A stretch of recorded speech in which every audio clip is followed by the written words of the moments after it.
Hey everybody, Professor Brian here with Rising Tide Jiu-Jitsu. I'm with my assistant coach Checo. The technique of the week is opening closed guard. Not the actual pass, but just the concept, just the idea of how to open the guard. So the first thing that we want to do is when we're in closed guard is we want to be aware of hand placement, where we place our hands and not going too far forward. So one rule of thumb that I always like to have is that my shoulders stay over my hips. I'm never leaning forward. Where you look is where you're gonna go. So there's no reason for me to ever be looking at Coach Checo. So what I like to do is I like to look where the ceiling meets the wall. So hands on the hips, elbows are on the inside, head over my hips, okay? And then from here, what I can do is my hands can move forward as long as my shoulders are staying back. So what I like to do here is I like to go one finger, splitting Coach Checo's lapels, coming down so I can get a grip. So one more time. One finger, I split the lapels, I get a grip. I'm just using this as a kickstand. It's not really active, I'm just hanging out as a kickstand. The next thing, we talk about hand placement. When I do eventually start to open up Coach Checo's leg, if my palm is facing down, Coach Checo, go ahead and grab my wrist, grab the sleeve. He's strong to pull my arm. Go ahead. If I turn my palm up and I use my forearm, when we do the same thing, try to pull now, you're much stronger. So just turning the palm up and using your forearm as opposed to pushing down. So one more time, hands are on the hips, elbows tight. I split the guard.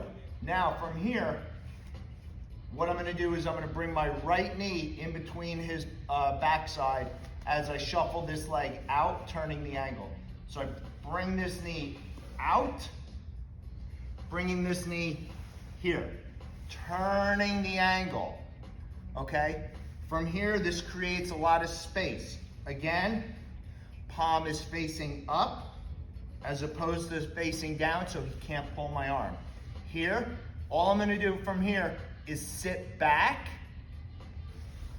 opening the guard. From here, you have a number of different passes. You can knee slice over, you can come over here. So one more time. I'm in closed guard. Some of the keys to this is hand placement, where my eyes are looking, and head over my hips. So one more time, my hands are on the hips. I split the guard with one finger. Kickstand, looking where the ceiling meets the wall, never looking at Coach Checo, because then he can start breaking down my posture. He pulls in with his legs, breaks down the posture, starts attacking. So I have good posture, slide one knee out, slide the other between his backside, changing the angle. From here, palm up, sitting back. As I sit back, the guard opens. Boom. Pin it down, pass the guard. One little detail to give you core strength that we talk about occasionally in class is doing an angry cat back. Rolling the hips. Rolling your hips, I guess that's anterior pelvic tilt. Rolling your hips forward here, that locks down your core. So just to demonstrate, I'm here, Coach Checo uses his grips and his legs to break down my posture. Good. One more time, even using my kickstand. Go ahead, Coach. If I roll my hips forward here, now he can do the same thing. Go ahead, Coach. My core is locked and strong. So, give that a shot. We'll see you all on the mats this week. Peace.